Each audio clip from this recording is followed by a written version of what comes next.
Okay, with it being after 7 o'clock, we will call the July 26th meeting order, and we'll start up with the Pledge of Allegiance.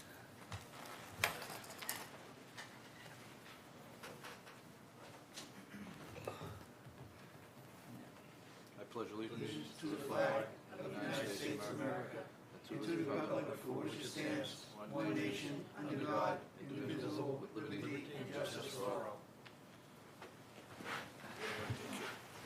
Wonderful, thank you.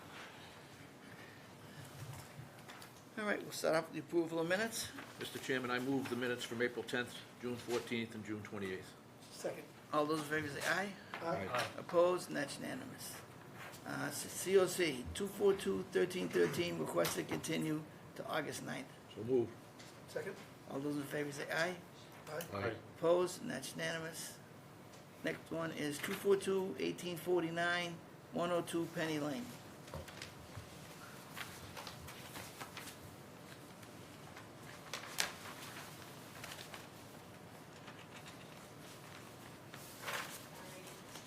This order was issued in August of 2022, and it governed the demolition and reconstruction in kind of an existing rear three-season porch, new stairs and a landing, infiltration trench around to capture roof runoff, and continued in the perimeter of the porch and under the stairs.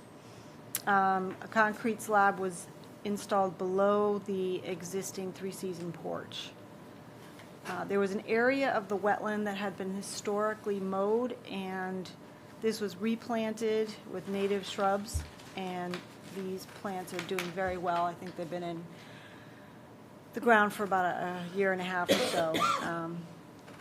The site is stable and in compliance. Erosion controls have been removed and wetland markers are installed.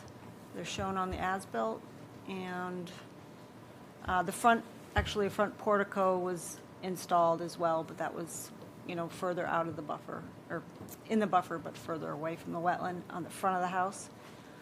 So I don't have any issues. I'd recommend issuing a full and complete certificate. Thank you. Joe, any questions? No questions. Al? No questions. Sean? No, sir. Motion. I move that we grant the COC for 102 Penny Lane, 242-1849. Second. All those in favor say aye. Aye. Opposed, and that's unanimous. Next one is 242-1317, 99 at Gunquit Road.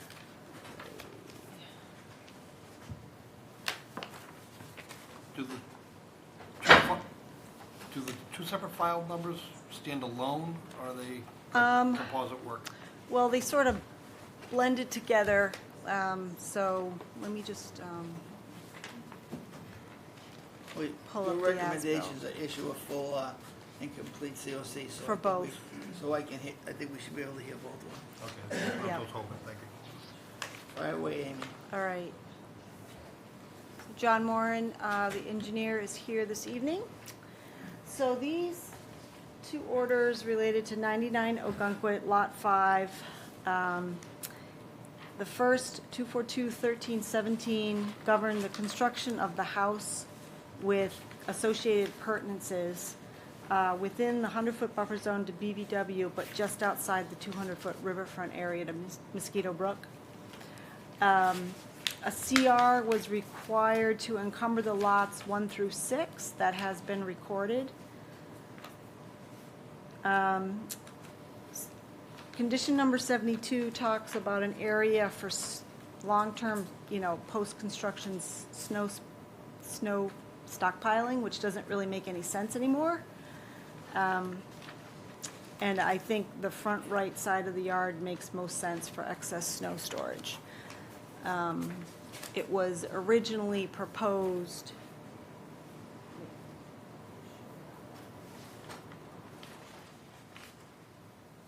like right here, which is not practical or workable anymore. And I don't really know what the reasoning behind that was, but, and 15 markers were installed at the perimeter of the site where 12 were required. Sorry, show me the notes still. Yeah, so Was it right up, it was like right here. so well beyond the hammerhead? Because what we probably Oh, looked at oh, is. yeah. Okay, what we Like- probably looked at is the way the driveway was laid out. The hammerhead is where the snow would want to go. Yeah, According but to this plan. not really anymore. There's stepping stones, Okay. and a fence, and then, so, but out here makes the most sense. So the house was in the midst of being built, and they decided to propose a pool. The 1317 order was on its way to expiring, even with extensions, so they filed a new notice of intent to cover the rest of the construction of the house and the pool. So, the only discrepancy that was found is that the pool house was not built, but instead, an outdoor chimney and a chicken coop were installed, but they are outside the 50. And the engineer did a calculation for footprint, and the two structures are 72 square feet less than the pool house would have been. Pool is a cartridge filter style, and other than the snow storage, the site is stable and in compliance. And I recommend issuing a certificate. I don't know if, I was thinking we could make a notation at the on the certificate or an addendum saying that snow storage should be shifted to the right front. I don't recall having a snow storage area for residents. Residential house? Yeah. But the way on the plan it's not functional. But, John, could that be a holdover to the old cul-de-sac? There was no snow storage as part of the original subdivision? Now, for the record, John Moran from the Moran Cameron Group, that order was like '05, Yeah. and I think it was right around the time when we were doing showing a lot of the snow storage areas for residential. And I don't think it was as far as Amy was showing. I think it was a little further in, but it was a lot further off the original. Actually, you're right. Yeah, it's right off the Right. back You're side right. of the driveway. So the driveway's a little bit different. Yeah, so Amy's got the plan up there now, so the driveway's slightly different. And with the existing walkway and with the existing fences now, you're not gonna get the snow to the storage area. And as Amy had pointed out, if you're actually out on the site, there's plenty of space on the left-hand side and the right-hand side of the existing driveway as Yeah. you drive in. I So drive in. there really isn't a need to stockpile. It'll just, if you're plowing, it's just gonna go off to the edge and you have plenty of Great. space. Joe? I have no question. Al? I don't see All that. set. Sean? No questions. Motion for, let's do one at a time, I take it. Motion on 242-1317. That's for the house, I move, Yeah. well, do we want to go anything about the snow, these, do we just want to,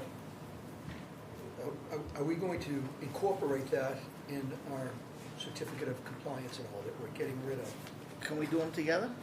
The snow So stockpile. the snow stockpile would be a perpetual condition. That's your point, is do we want to extinguish that? Yes. Yeah. And can we do, and if we do we do it by the motion we're gonna make now?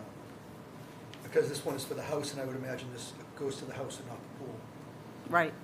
Well, the second order still included the house, because as Amy pointed out, when that second order was issued, the first order was getting ready to expire, but the house didn't have a COC yet, Yep, so we had to include the house in the second order as well. okay. But the So- but the second order does not speak to snow. True. The snow area, so. Right, so it would be just the one that we're moving now that would want to modify, to extinguish that. I don't know how you do that by. I don't know how you do it other than, Separate. you don't want to make a modification and then issue a certificate right afterwards. So we can make the certificate upon, the condition that, Yeah. that condition be extinguished. But what about doing what you just did? How about, can you do a verbal modification, or does he have to give notice of a modification? Well, no formal notice is required for a mod. So you know what? Yeah. Like any certificate of Nothing. compliance, we have to weigh out whether it's substantially in compliance or not. we understand the justification, playing this out, we understand the justification of why snow stockpile area is not appropriate. So why don't we find it substantiating compliance with the order, including the fact that the snow stockpile area is no longer required, and just put that right in the certificate. Okay. Does that do it? So moved. Yep. Second. Second.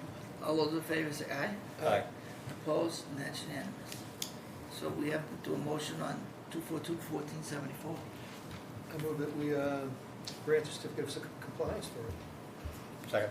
All those in favor say aye. Aye. Aye. Opposed, and that's unanimous. Thank you Thank very you. much. Great, Thank thanks, you. John. Next one is 242. Okay, all right, thanks. All right, 1640. originals to John.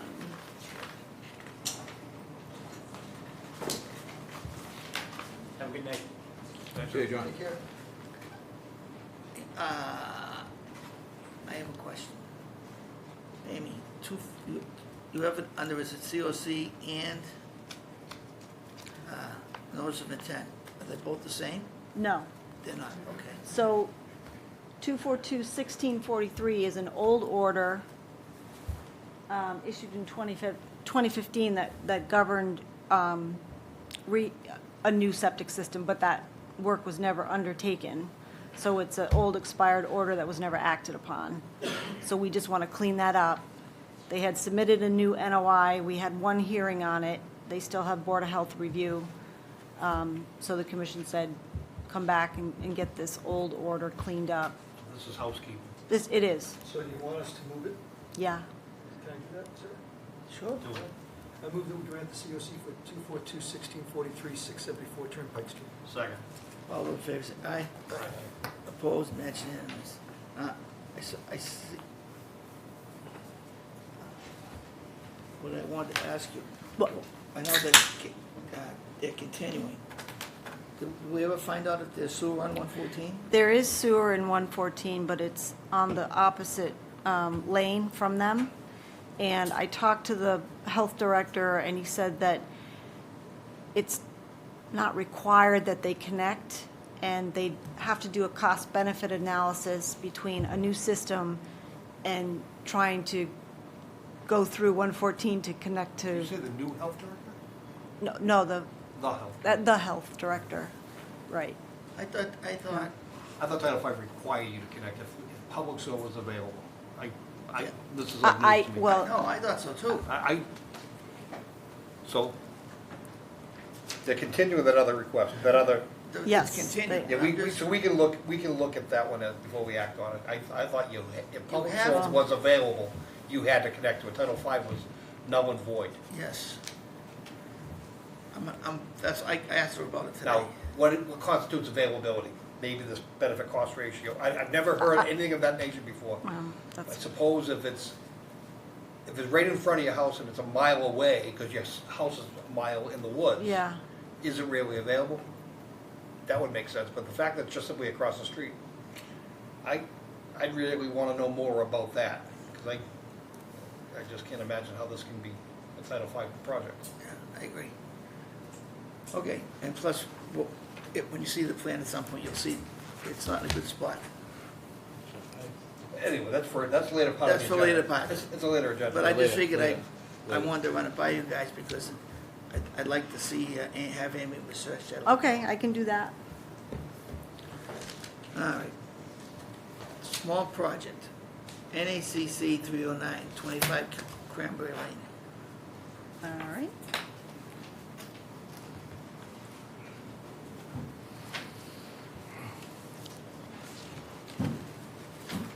All righty.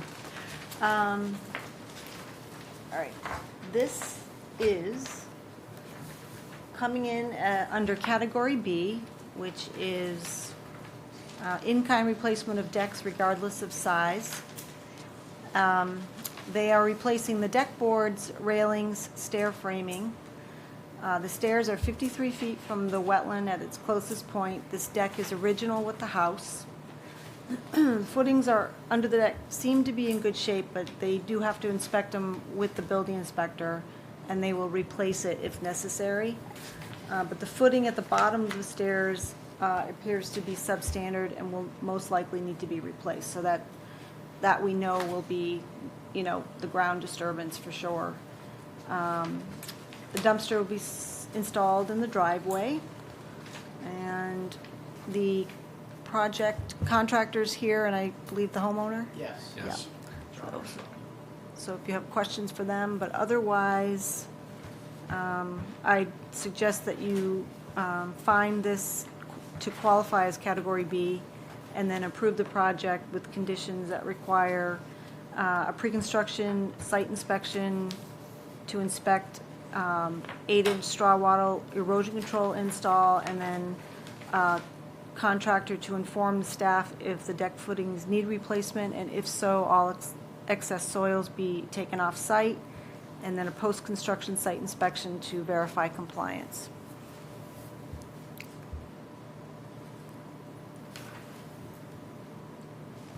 Okay, Joe? Yeah. The project itself, I have no issue with at all, just want clarification on the stairs, so there's a mid-platform Correct. landing as you turn the winder on the stairs. Correct. There's 4 posts under that, those half footings, those are adequate, No, they're not. so that one may not be, okay. Correct. In the leading stair, there's like a landing block or something, That's gonna come out. they have, New- that has to come out too? That has to come out, All right, yes. so you already know that does have to come out. Correct. So are we allowing for them to excavate and do that work as well? Yeah, that was a I thought possibility. that was, well, I'm saying, they're saying Yeah. it needs to be done, we should probably allow that to be done as part of the Yes. application. And if they don't need Yes. to, then they Then don't need that to, part of it, right. but we should allow them to do it. Right. And you wanted, if that is necessary, any sort of minimal erosion or control Right. around you can handle. Yep. I'm all set, no questions. I just have one. You have here on your plan a proposed drain, and it looks like it goes right to the 25. Is that the as-built? It says, I don't know, is this the as-built? Yeah. Okay. I don't have a pen on me, what? It says proposed. That is the as-built plan. That is like a remnant, and I don't know why it wasn't taken off, Okay, but that's what we have for that. okay, I have no questions. I don't have any questions either. Motion? I move that we grant the small project application under subsection B with the 3 bullet points and recommendations that are listed on the recommendation sheet. Second. All those in favor say aye. Aye? Opposed? That's unanimous. Sorry, what's the erosion control? I just want to understand that. So if you're gonna be doing some excavation, we need like a straw wattle to kind of envelop the area, just to separate your work from the wetland. Is it just in the area of work, or is it up on the boundary line? Oh, just the area of work. Area work, just enough to envelop it, I mean, to give you enough room to move around, but, And I only say no. that because the plan that you show in the photographs, I mean, the yard's flat, the backyard's flat. Right. Correct. It's not like, if it was steep, Right. we may want it elsewhere, but yeah, this is right around the work area. Amy can show you. yeah, I mean, reconstruction like, anyway. around, Okay. Oh, I gotcha. The grass, on the grass there? yeah, Yeah. yeah, just to stake it in.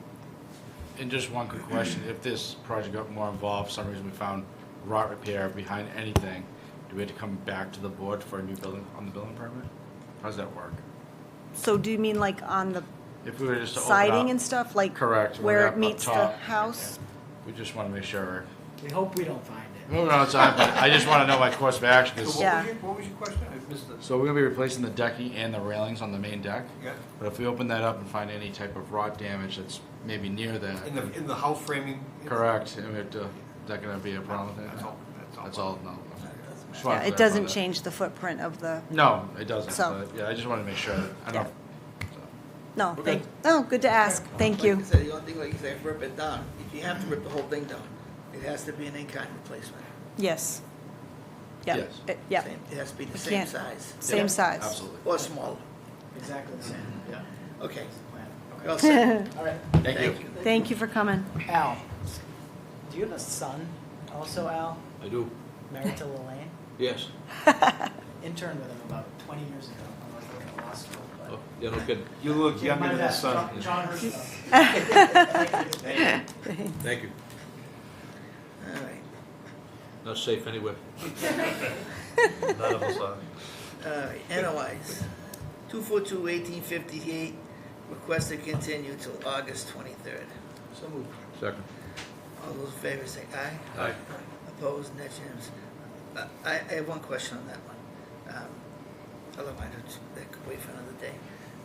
Next one is 242-1859, 0 Turnpike Street, request to continue till August 23rd. So moved. Second. All those in favor say aye. Aye. Opposed, and that's unanimous. 242-1869, 674 Turnpike Street, request to continue to August 23rd. So moved.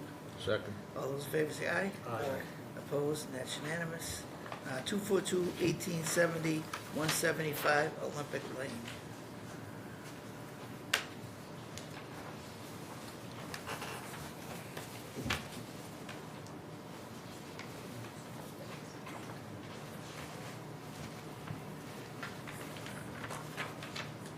Alrighty.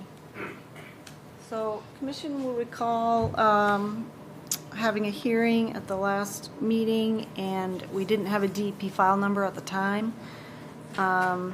Project entails demolition of an existing rear deck and stairs, construction of a new 12 by 28 deck with stairs, and a 14 by 22 addition with paved apron. Work is to take place within a 100-foot buffer zone to BBW and 200-foot riverfront area. The addition will be 50 feet 4 inches from the BBW, and the deck will be 50 feet 8 inches from the BBW at their closest points. So a portion of the addition is coming 2 feet closer to the river, and they're offering mitigation for that. The commission found that to be compliant with the riverfront regs and found it to be acceptable. And so I've drafted a decision, and the commission didn't ask for any changes to the plan or any supplemental information. So we were just waiting for DEP file number, and Thor Akerley's here with us this evening. Amy, this is one of the projects that I reviewed, not just the transfer, but actually reviewed the video on, and Okay. I'm up to speed on this project, Oh. so I believe I'm eligible to vote on this. Yep. Okay, great. So, Thor, did you? Yeah, Thor Akerley, wetland scientist from Williamson's Barrages. I'll just add, Mr. Chairman, I know you mentioned at the last meeting about moving the stockpile area. Realistically, there's no way they'll be stockpiling over there. In our discussion with the contractor, if they do any stockpiling, it'll be directly next to that proposed addition, and it'll be contained, within the existing fence line. So the erosion controls are beyond that, and we'll be a little further away from the wetlands. And happy to, I know we don't show it. We can submit a revised plan if you'd like. We're happy to condition that as well. I know it's not a huge concern, but something that might help a little bit during construction.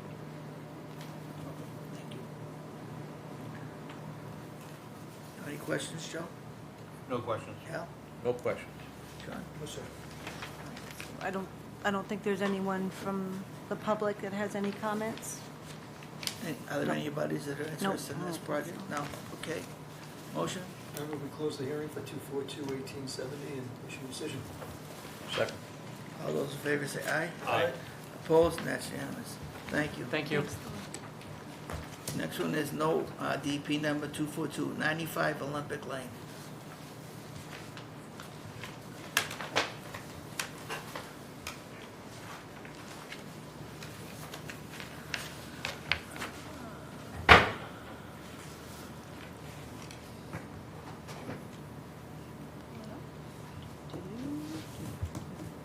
Alrighty.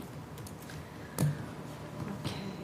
The homeowner and her architect are with us this evening. So this is a project involving expanding a previously approved addition that has a certificate of compliance with the commission.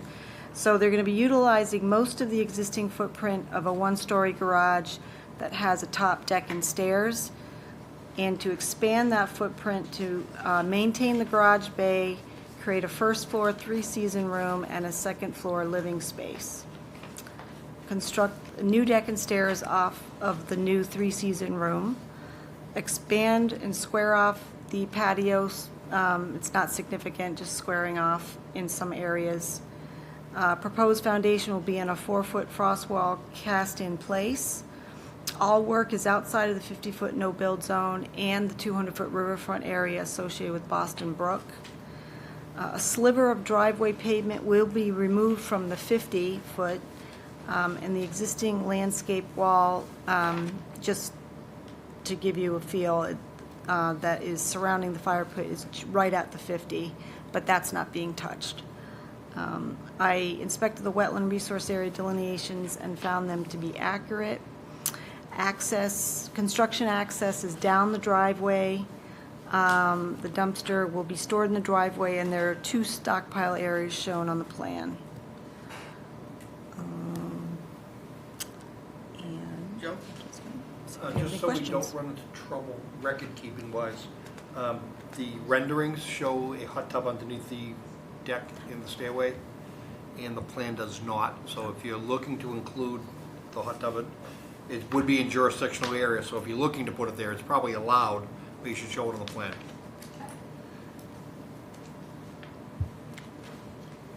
And that's all I have with this. Looks pretty straightforward. Gutters and downspouts, where you got an existing roof line. I'm not sure if there are gutters and downspouts and where they go, but by getting closer, are you looking to collect roof runoff and get it out to the back towards the wetland? And if there is, how do you propose to do that? Sorry, Tricia Kendall, Architecture and Design.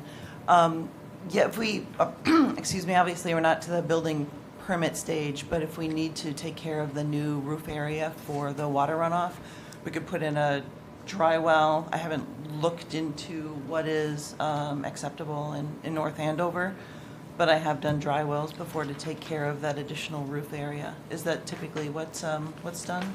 So from our perspective, what we don't want is a point source discharge Right. to the wetlands, within 25 feet. We wouldn't allow it within 25, and really, even that 25 to 50, we don't want a point source without it being mitigated in some way.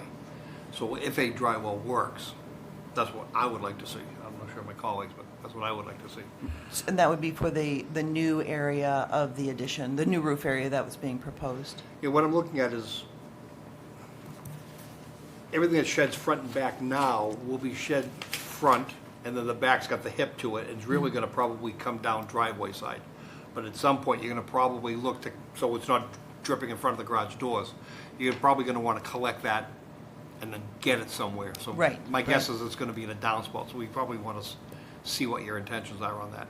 Okay. It may be just as far as permits concerned, just like the hot tub, show it on the plan of proposed location, and if we allow it, I imagine we would, if we allowed it, then you could build it whether you need it or not. So are you talking about the process here for conservation in the hot tub, or the building permit process? I'm trying not to get you tripped up on the certificate of compliance down the road. Okay.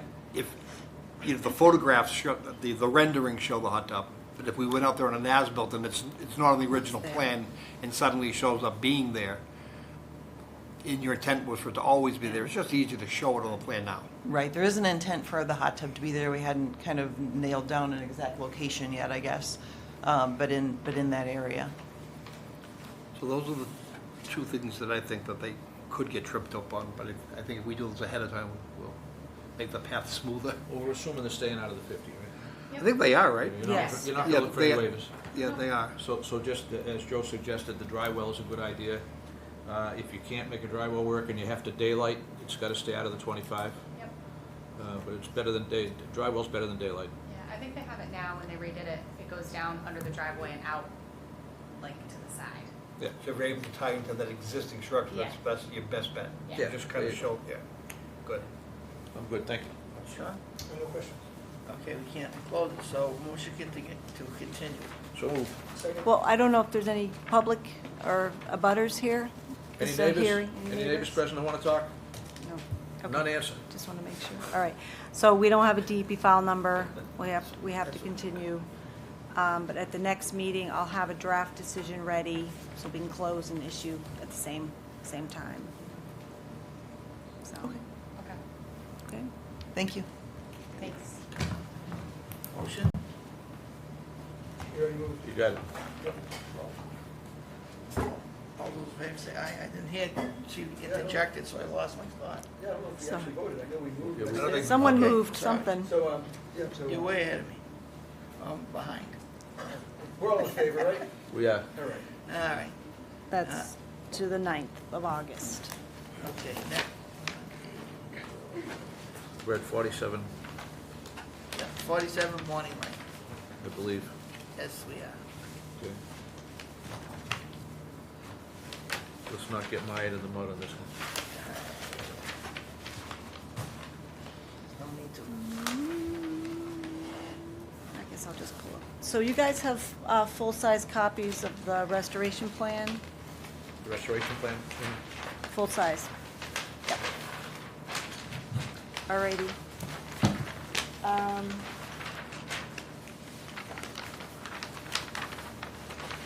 Well, maybe it's good, you guys can introduce the team here and, Yep, Thor Akerley, wetland scientist from Williams and Sparages. Tonight here is Lehman Kong, the property owner of 47 Bonnie Lane. And also with us is Howard Gaffin. Howard prepared the tree appraisal that was requested as part of the enforcement order. And I suppose, we can give you guys a brief overview of the restoration plan, some of the highlights, what we want to accomplish. And then can introduce you to the tree appraisal process, and Howard can elaborate on that a little bit, if that sounds okay. Want to have input, some input first? We read the report, you want to listen to what he has to say first? Well, do you feel there's any information we need as background from you, or can we let him go right to it? no, I mean, I feel like I kind of laid it out. I mean, I tried to Yeah, give you the bare bones of the yeah. appraisal and restoration. This is So- what we're hearing is a restoration plan. Yep. Okay. Yeah, Yep. and then we can hear from Mr. Gaffin, who did the actual appraisal and his methodology. Okay. Yep. I just have one thing, the red flag before you start. On this one, I think, you recommended stumping, ripping the stumps out. I think this is one, or the other one, I think it's this. Yeah, we did, yep. And I'm not too, I don't know about stumping it right next to the lake. Yeah, I can elaborate on that. If you- Okay. We actually mentioned specifically in the first number there on the construction methodology, the stumps directly along the lake, I think those should stay in place. They provide, obviously, as you're, worried about, they're providing a lot of key stabilization for the bank. Specifically on this property, there is a little bit of a drop there, and those are very important. So we called out the specific numbered stumps there that are proposed to be remain. The stumps landward of the erosion controls, we believe those should be removed. It just offers more area for plants to reestablish. If you leave stumps in place, you generally get pretty poor growth around those stumps, and it's just more area for new growth and new plants to do well. So we did call it the specific numbers, when the time comes, as long as the plants follow, those along the lake would stay in place. Okay. And the other question I have, your buddy's land that you have to redo, would like you to get a letter from them, so we have it on file. Yep, we have met with them. I met with them a couple weeks ago. We walked the section of the property, and obviously it's an accident that there's no great excuse for. But if you look on the town's GIS, which is what happened here, the property line does hug where they cleared to. Unfortunately, when we did our survey and did our research on the record plans, we found that there was a land swap that wasn't registered by the town or caught by the town, and in actuality, the property line is as we show it here. So that's where the confusion started, and the property owners were very gracious. It's an older woman. You can't see it all down there from their house. So she has told us, and her grandson who met with us has told us that they're more than willing to allow the planting and restoration work to occur, but we'll certainly get a letter from them. Okay. Okay. Well, have at it, you can have at it now. Just say- You can have at it. Okay, forward. all right. So, yeah, we've been in front of you folks many times with restoration plans. This one is obviously a little different for a number of reasons. I suppose, from a high-level point of view, we have chosen slightly larger trees than we would normally. Most of the trees we show here on the right-hand side of the key are 1.5 to 2 inch caliber trees. Typically on a replication area plan or just a general restoration area, we do 4 to 6 footers. So these are substantially more expensive, but they're still young enough that they will, instantly start rooting and growing, rather than if we go much larger, they take quite a bit longer to establish and begin growing again. So that was a consideration Howard and I discussed. So we did provide those. We have 43 native tree species shown here in total, and I believe it was 26 native shrubs. And we generally followed our standard 12-foot-ish spacing. I think with the wetland replication area guidelines, I know we're not in a wetland here, but generally 12 to 15 foot for trees. So we've done that. And, we do want to be careful because there is a lot of new growth coming up, a lot of native things, in that area. And, we have put a note in there just about, talking about trying to preserve some of that new shrubs, new ground cover, new tree saplings that are showing up. We have all the plants will go in, of course, that we show here, at the mitigation ratio we've provided here. But when the time comes, we're happy to include this in the enforcement order, but we'll work with Amy to place the shrubs and trees, where it makes sense. So it might not be the exact location, but the number, of species here, will be planted. Generally, it will be monitored and overseen by a wetlands professional or arborist, so they'll be installed correctly, and we have included a 2-year monitoring protocol. Howard has said a 2 to 3 years generally appropriate, so we may have to up it to 3. The planning board was discussing that with us a little bit last night about providing a little bit more of a clear monitoring period for the plantings and a little bit clearer protocol. But generally, for this type of project, we'll be out there removing invasives probably twice annually, and then providing some water for the for the saplings and shrubs to make sure they establish. And obviously, removing the invasives will help the growth of the native plantings. I think from a general perspective, that roughly covers it. The appraisal, of course, you saw it's a very alarming number. Again, and Howard can elaborate on it, but this cost is solely based on the cost to literally replicate a tree within the footprint based on a cost of the tree, or the tree at a wholesale value. It's extrapolated to the size of the cut tree. It includes cost to install it, cost to maintain.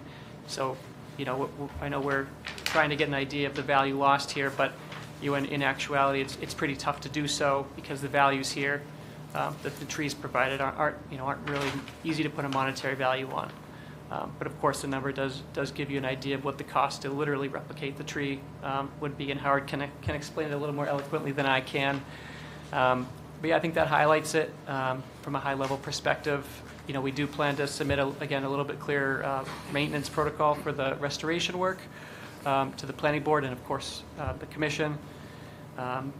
We believe with Howard and I's guidance, this should be a very successful restoration area if implemented properly. There's no reason it wouldn't be. And I guess the only other 2 pieces here is we do have a Zone A, and there is a section that is mapped for natural or rare and endangered species by the Natural Heritage Program. So we have reached out to them but haven't heard back. I know in the past when we've had that issue come up, they're generally supportive of the restoration work and like to see the area restored as fast as possible, but I haven't heard back from them yet. So with that, I suppose Howard can jump up and explain the appraisal process. I'm sure you'll have questions for him too.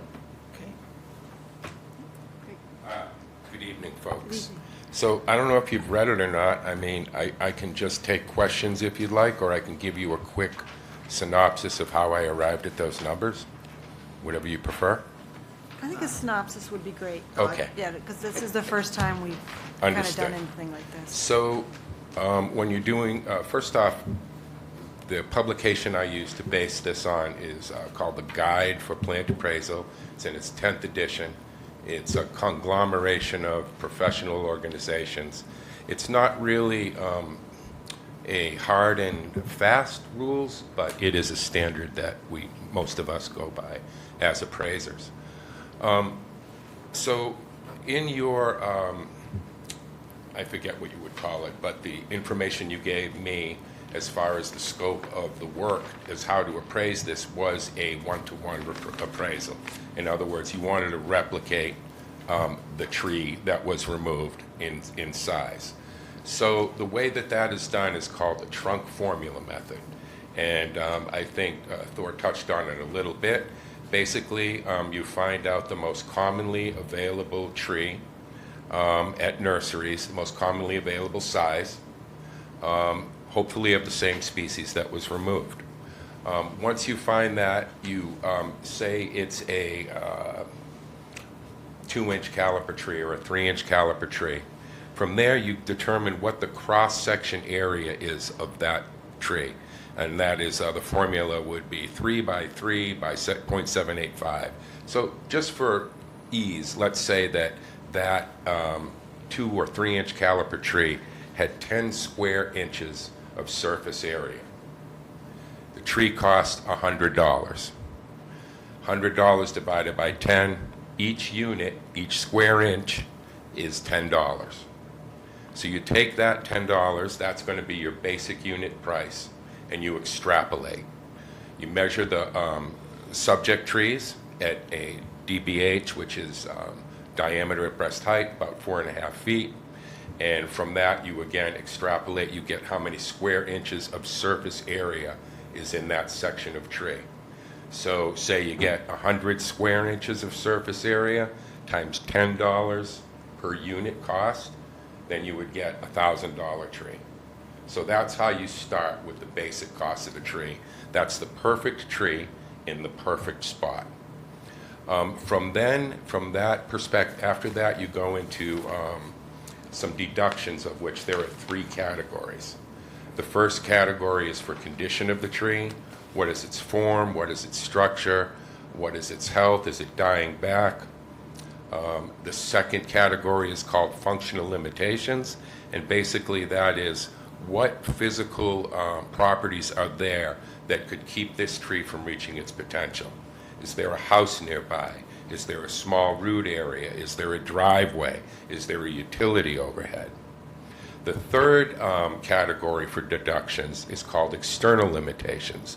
And that may be a case where, say, you had solar panels and the city had an ordinance where a tree could only be so high so that the solar could get through. Maybe there's view issues. Maybe there's a right-of-way. So you consider those 3 factors after you take the perfect tree in the perfect spot. So in this case, the trees weren't there, obviously, so the condition was based on the stumps that were there and the surrounding forest that was of all basically the same species. I looked at those trees and I looked at photographs and imagery on the internet that I could find to get an idea of what everything was like.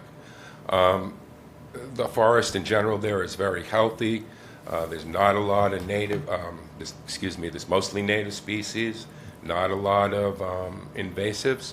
I would say that it's mostly a mature forest, and in some of the trees have actually probably were pruned at one time, as they were in the neighboring property. So the trees in general I gave usually a 70 to 80% condition rating. So now that $1,000 tree is $800. In this particular case, there was no functional limitations, no houses, nothing to keep the trees from reaching their full potential, and no external limitations that I know of. The only possible one could be, as in the case of the other property next door, where there is an ash tree. You may know that those trees are pretty much doomed from the emerald ash borer, so that would be an external limitation on that tree. So that's basically it. You take a $100 tree times the condition rating, times the limiting, external limitations, times the functional limitations. Both of those, again, is 0.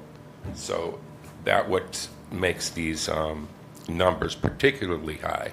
Usually there are some other kind of limitations to a tree in most urban or suburban areas.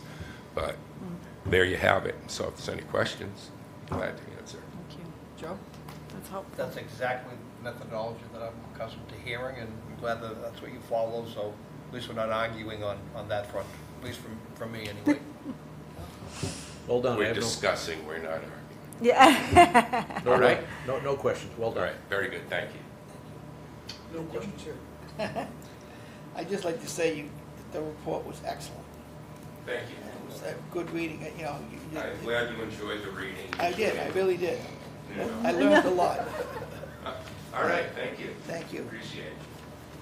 So the reason why I went to the extent that I did several months ago of getting this appraisal and value is that we've oftentimes looked at much smaller issues, much smaller impacts in less sensitive areas, and sometimes we would say, you know, 2 trees for every one, arbitrarily, 2 trees for every one removed is what we want back, without any real justification of it. I think here what we had is, again, a mature forest on a you know, area critical environmental concern lake, on one of the Great Lakes of the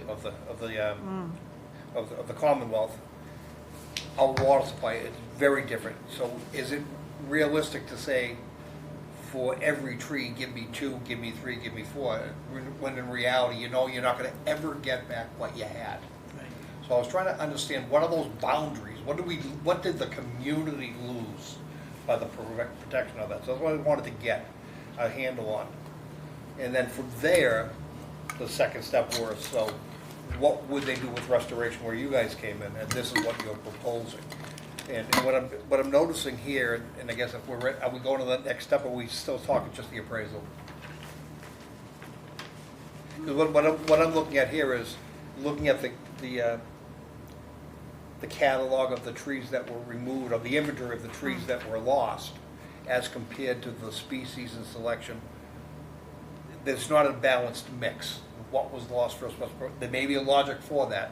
For example, I think there was only 1 white pine in the original forest out there that was lost, yet in proposal, they're looking to put 5 in. Why? Especially when pines are threatened, and once they get bigger, they just become a problem. So I guess we're going to have to understand why it is they've selected the restoration plan they are. And then from that is, I think, I'm still mentally trying to get my arms around it, and that is, so if we believe in, and I think we do, what the value is of the trees lost versus the value of what it might take to restore it, there's this difference in between, and how the hell do we address it? I don't have an answer for that yet. Well, wouldn't it make sense to have the restoration plan mirror the loss valuation?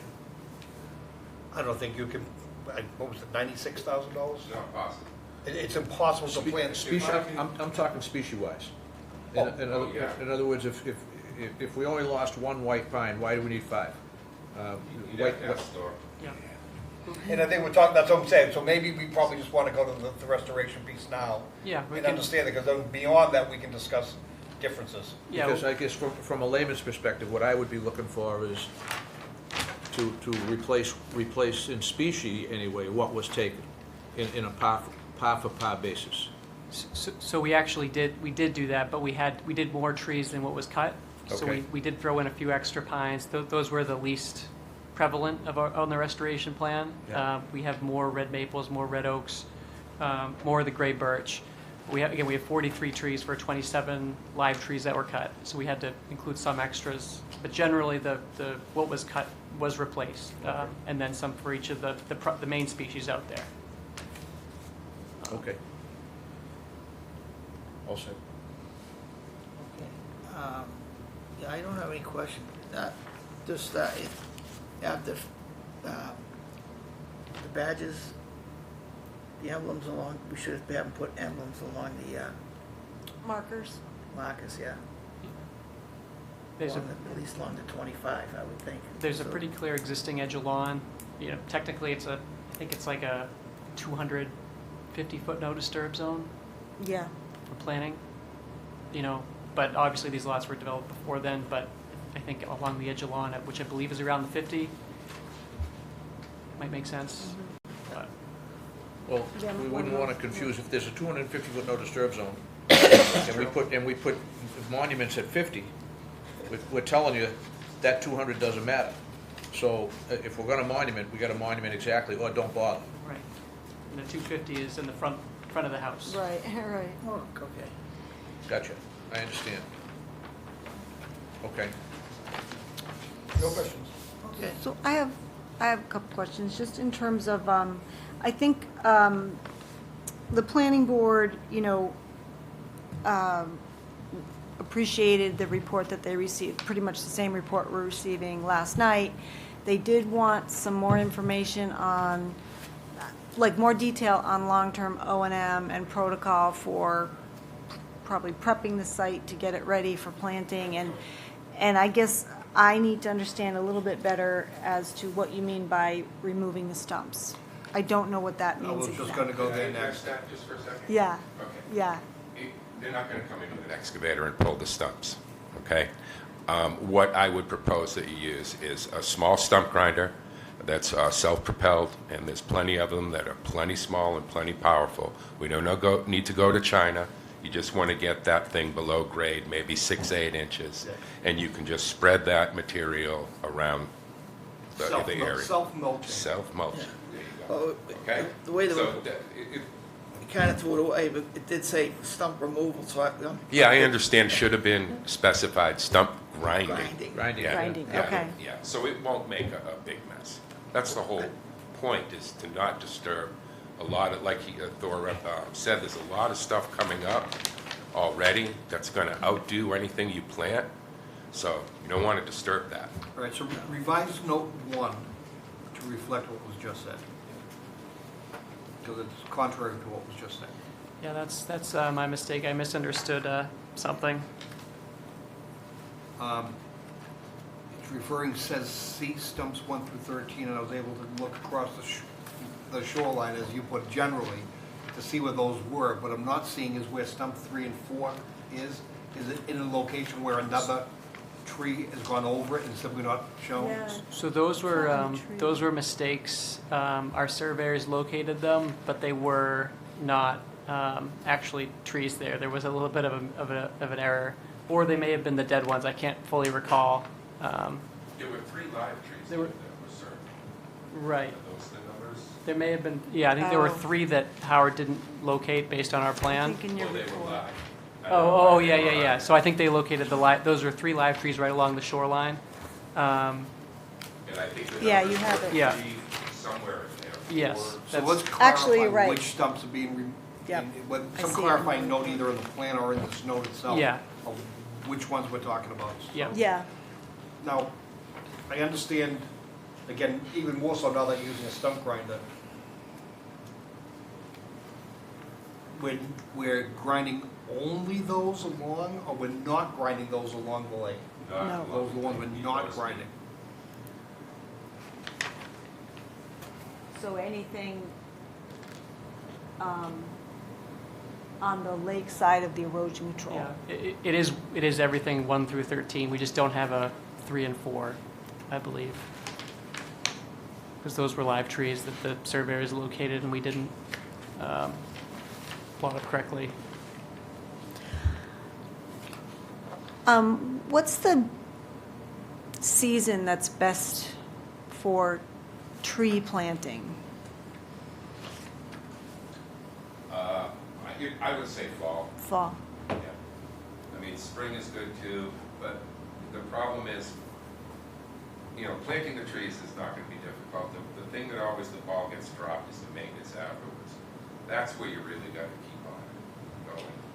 So that's what you need to focus on. I'm sorry, I missed that. I said If I did, the people at home probably come to the microphone so everybody can hear. Oh, yeah. all right, so repeat the question again. So, best time for planting? Yes, So the best time is probably the fall, because you don't have to go through the summer of watering period. But the one problem with that is sometimes in the fall, the stock is not as robust, and they may not be as high quality. So that's kind of like the balance there. Maybe you order some stock previous, but I would say anytime like late summer through fall would be the best time to go ahead and plant. Staking and guying, and for how long? That smaller tree, no, not necessary. 1-inch tree, no need. Best not to stake and guy if you can ever possibly do it. The tree needs to move. It helps develop different kinds of wood on the tree, increases the better taper for the tree. So unless it's a large tree in danger of falling over, 1-inch, 2-inch caliper trees, especially if they're deciduous, no problem, no staking. So did you guys rely on the expertise of the arborist in selection and spacing, recognizing canopies and competition for growth?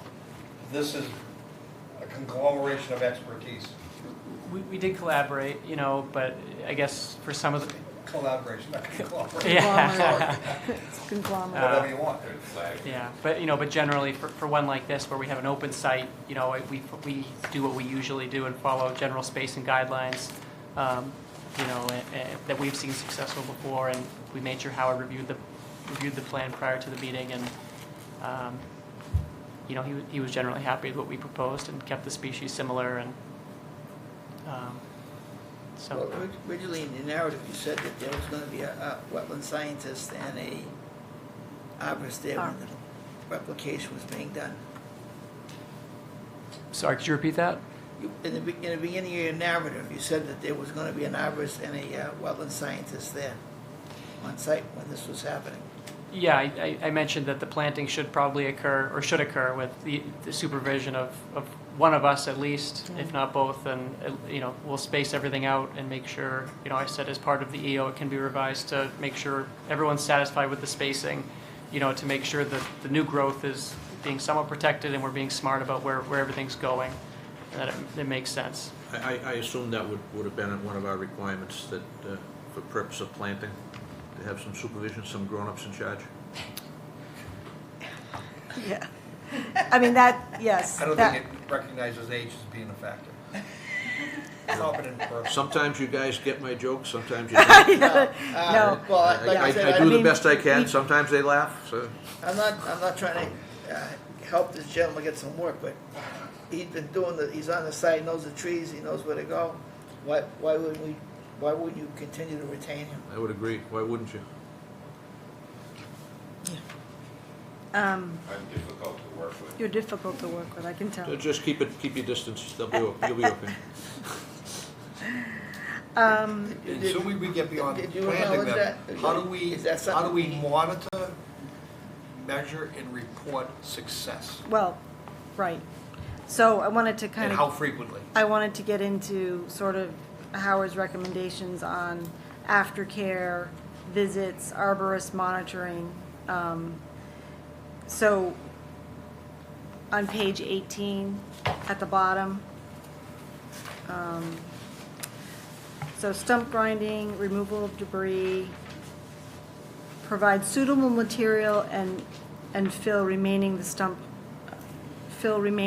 holes. 14 yards compost loam.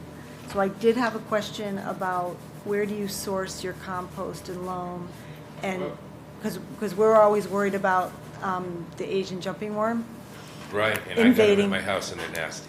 Yeah, What I think that, again, that would probably be more Thor's expertise, Okay. as to which I know that there are different companies you can go to that provide specific soils for the area. So he would know what the soil is there, Okay. and they can get you a mix that is going to be compatible. okay, all right. And then aftercare, you recommend 3 years, watering and prune is needed, and 24 visits throughout those 3 years? Okay, this is where it's kind of like it's a little bit of leeway. Those 24 visits are assuming that you're going to pay somebody to come and water the trees every day. I mean, once every week or so, okay? So that's not, I mean, maybe there might be some situations where it's remote and you got to bring a water truck, or something. But for the most part, I would imagine that the homeowners will be taking care of this. And there are other ways to water the plants, obviously. You could use tree gators that just maybe need to be filled up once a week. Just something so that you're making sure that there's enough water for the first couple of years there. So however you guys monitor that, I don't know, but So maybe. we use with wetland restoration, and what we would typically require is X number of growing seasons with a percentage of success rate. We usually require something like 2 to 1 for restoration. With 75% success rate, you're still getting more than what was originally there. I don't know how to specify that on a forest. Right, right. I mean, the expectation is, I hate it's for 100%, one to die. 100% Right, success exactly. rate. Why couldn't we follow the same idea as any wetland restoration? I think in this instance, you I want mean- 100% I success mean, we're not, rate. it shouldn't be up to us to tell them when to water. Instead, what we should be telling them is, this is the survival rate that you need to achieve, and we're gonna monitor you for 3 growing seasons, and if you fall below, pick a percentage, 75% survivability, you'll have to replace more trees. I think we're talking about 100% a year, 90. Because, Okay. Because Then we're that's- not doing it 2-for-1, they can't put that many trees in that area, right? But that's all Yeah. in my humble opinion, that's all we should be directing Yep. the person to do. We shouldn't, how often you water them, I don't Micromanage. care. I don't care when you water them. I wanna see So survivability. let's wiggle this into this backwards. If a tree's gonna die, it's going to die through neglect or through disease. That's more likely to occur within the first year because of neglect, and less likely because if they're caring for them regularly. Are trees self-sustaining with natural environments after 3 years? It all depends on the size of the tree that you planted, and again, that's why I prefer to see smaller trees. Yeah. When you get a ball and burlap tree from a nursery, you maybe have lost as much as 90% of the root system. So you plant that tree and it sits there. It lives, but it doesn't grow. If you planted a tree half its size next to it, it would outgrow that tree in 5 years because it hasn't lost that much of a root system. That's the key. Once the root system is established, the tree will take care of itself. So my question, I guess, is specifically, would we be satisfied with success after 2 years? I was gonna say 3, but you're saying after 2. I would say if after 2, the thing is with trees, another quick thing is that they store their own energy. So, sometimes you can get a tree and stick it out in the sun and not water it for 6 months and it's still alive, especially an evergreen. So, you got to make sure you get the water on it. And so after 2 years, a tree that size, it should be well established and you won't need to worry about it.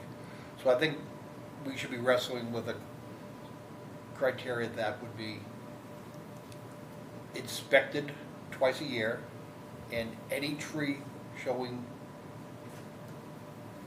deficit Overly stressed. be replaced, They're overly stressed. and the clock starts ticking again, Okay. until they complete 2 full years, at which point in time we'll consider that tree has established. That's what I mean. And if it doesn't, if for every tree that doesn't meet that, replace it again. Okay, so And my and next, that's easy enough to quantify. my next question is, who makes the call? Should he be retained for the growing seasons? Well, Or are they going at their peril, that the stuff dies to get to replace it? I mean, it's not so cheap do stuff. we want to mandate a monitor, a tree monitor, over the period of time, just like we would have a wetland monitor on a wetland? And my opinion, again, would be yes, we mandate in the EO that they retain the services of a person to act as a monitor for the growth and conditioning and success of the trees. The monitor will report to you, Amy. The only thing I would add to that is a monitor whose credentials Right. are accepted by the commission. Goes without saying. Is it going to be every 6 months? Is that what you're looking for? No, I put it out there for discussion. I mean, some think- level of frequency where we know if it's in distress, it's ready to be replaced again. I'd ask for more frequency than that. Well, he does have certified, Quarterly would be fair, I think. so at the bottom, he has certified arborist monitoring 6 visits, So that would be Over. 3 times. Fair 3 enough. times a year. Okay, There it is. brilliant. Problem solved. I saw that, that's why I asked.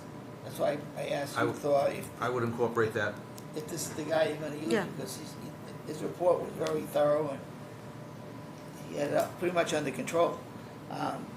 I'd like to see this guy, if it's up to you, you're the making a call, but I think this is the guy that That's, we'd be comfortable with, stay in your lane, that's what I like.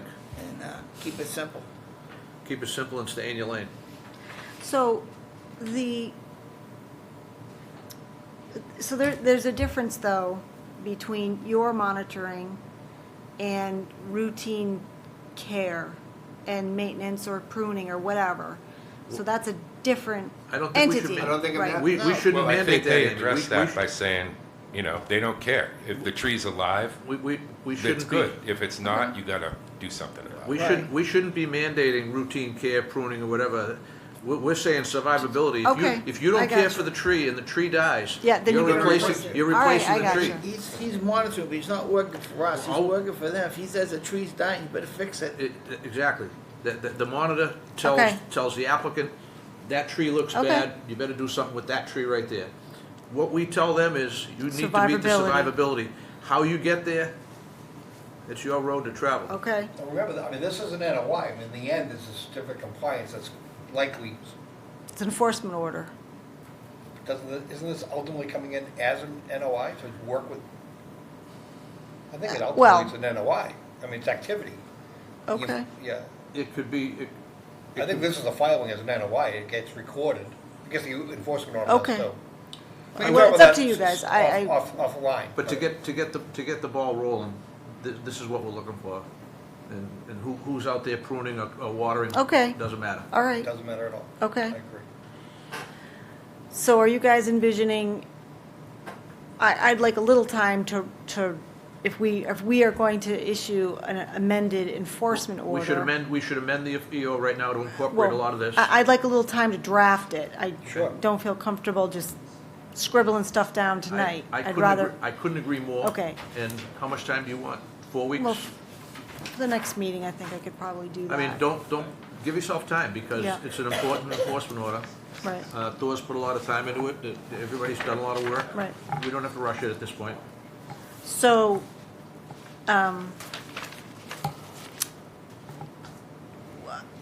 so we're coming up on the fall. Let's face it, it's gonna be fall soon, so, We're coming into the planting season. Yes, we Your are. point is well taken, so. right. So we issue an amended enforcement order to allow for that to start. Yeah, let's get And going. does the commission want a timeline on an after-the-fact notice of intent so that all of that gets Yeah. incorporated into an order and then recorded, or? They should be, again, in my mean- opinion, they should be commencing the work right away.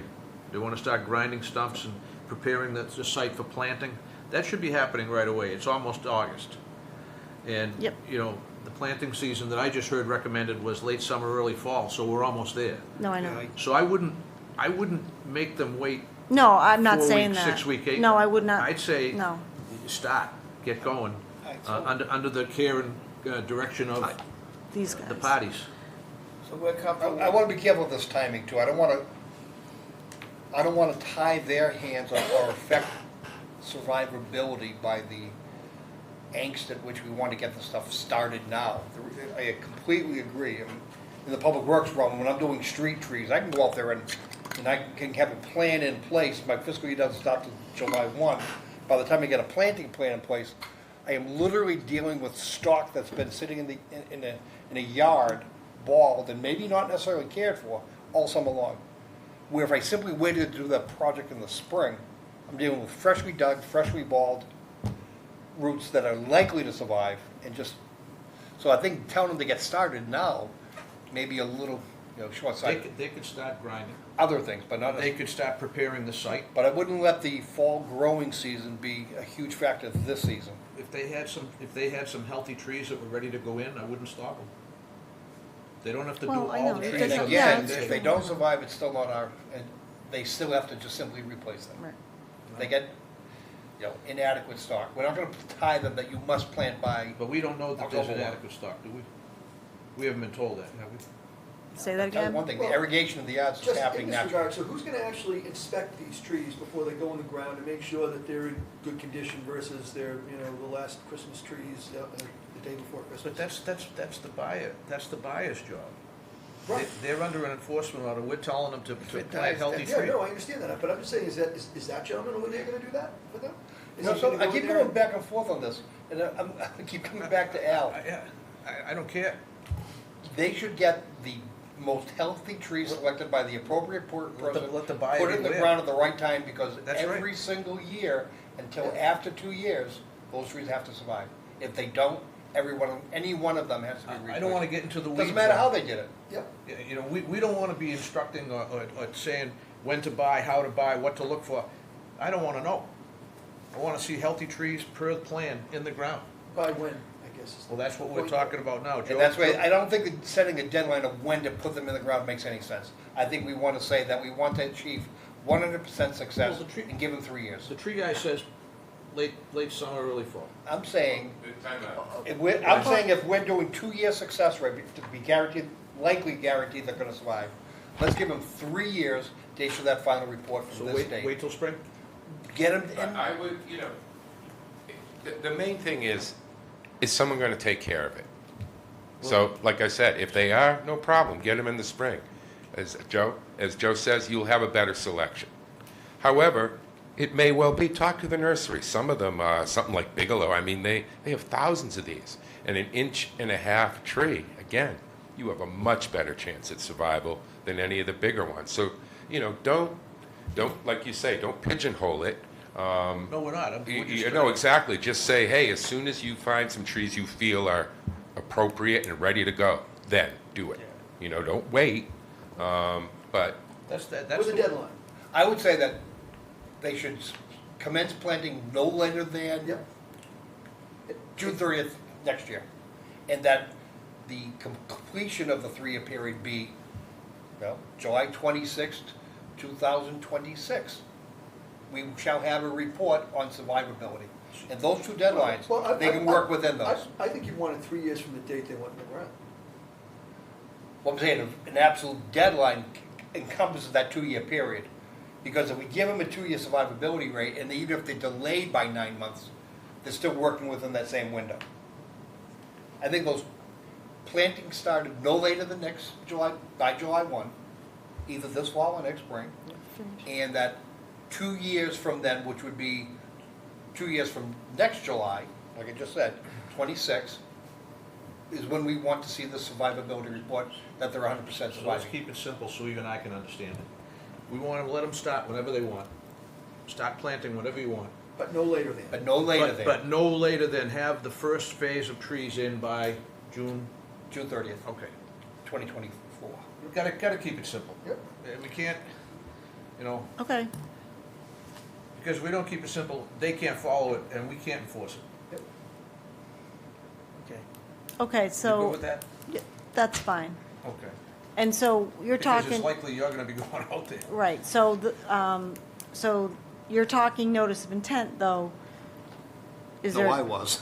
I don't. I mean, well, first of all, I think you don't, this is my perspective. You don't make people file a notice of intent for something that you'd never allow in the first place. Yeah, I don't need a notice of Right. intent for this. I personally don't need an NOI, I have an enforcement order. So The planning my mind went board. there only because, so how is it, do we close this out? If it's. At the end of three growing seasons with 100% survivability. By that's- NOI, it's incumbent on the deed. And in order to refi, in order to sell, that would have to, Oh, that title I would have to be understand. cleared. Well, then Does that happen with an we can enforcement order? record the enforcement order. I think we can record in the NEO. As long We as you're have. putting it against the deed. Yeah, We can Okay. record it. Then We can I'm go to the satisfied registry that of deeds. that's the mechanism then. all right. I believe we can record. And Yes, that we should be have, the- and we That should be do. the remedy, We right? That's can. the remedy. We have, we did, we can, And we do. it gives you less work if you're gonna do Right. a notice on Yeah, that's this. fine. Right. As long as we can, And it saves Get them that money, assurance that it gets saves them complied money with. to put Record- towards record the deal. planting and the You restoration. have the same Where- ability to enforce Council says yes. compliance. Right, exactly. No difference. That's right. All right, so let's review with, That's all that matters. Yep. you and catch it, I know, I have a lot of opinions here. Yeah. So it's. So I think the plan should be updated to, you know, that notation about stump grinding. Yep. List the numbers of stumps that are going to be Yep. ground.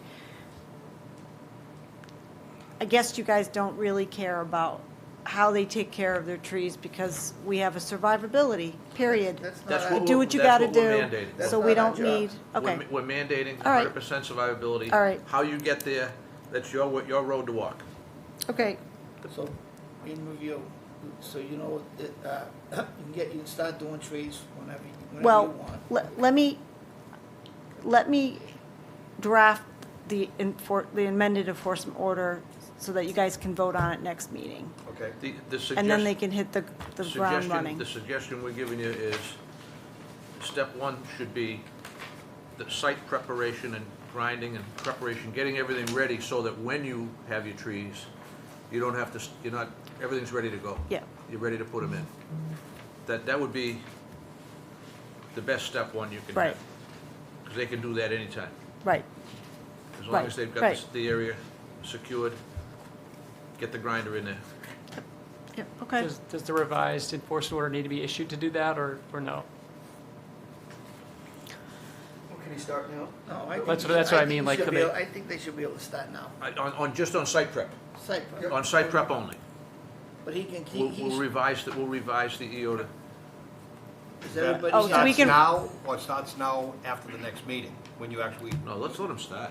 Yeah. All right, so we could, My we next could question- do a real quick revision saying stumping and then site revise it prep again can start right now, in and more then, detail at the next meeting. right, exactly. Yes. So we Okay. can do it that way. My next question is everybody happy with the inventory that they've listed? I have no complaints with the inventory. I have no problem with it. I mean, it sounds like I talk a good game, but what I'm looking at is just a bunch of dots and shapes on a plan.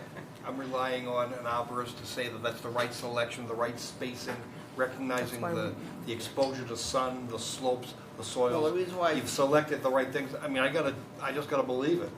the reason why I say that is so it gives Thor the opportunity, or the arborist, whoever's ordering these trees, to start ordering. You know, because like he says, you know, if you pre-order them, they'll be there for you. You can tag them, bring them in and bank them in. Yeah. So this way, there's no we can't get this one, we can't get that, so we're gonna put this tree instead of that one. I mean, Louis, I think that they did a good job on the inventory. I can't criticize the inventory. No, I agree, so I think, Okay. so that, Sean, you happy with that inventory? What do you I think? agree with, there's an arborist out there, and Yeah. to take a cliche, if I want a good T-bone steak, I'm not gonna stick my head up a bull's butt, I'm gonna ask the butcher. All right, so that's. Well said, Tommy boy. That's another thing you can start ordering, right? All right, You so- can start ordering your All right. inventory. Yep, I modified it for public consumption. Public consumption. And the other thing- and the other thing is, the narrative you had before was that there was gonna be a wetland scientist and an arborist when trees were being planted. I think that's that's very important for survival. and that'll For be in somebody the that knows enforcement what they're order. doing, planting these Yes. trees. Yep. Because and I'm protecting the applicant because You it could get expensive. It's all listed right in there, aftercare, Yep. the whole thing. That's an appraisal, that's not, that he hasn't got to go ahead. No, it's in, yeah, we'll clearly state in the O and M that planning board asked for, we'll make sure it's in there Right. for you. I like it. Because he doesn't, right now, he has nothing. Well, it's in the construction methodology That's now, one thing. but yep. Nothing that Okay. we've discussed is contrary to what the planning board Okay. thought about last night. No. Planning board's requiring an after-the-fact watershed special permit Okay. process. And I then- have a question. Yeah, sure.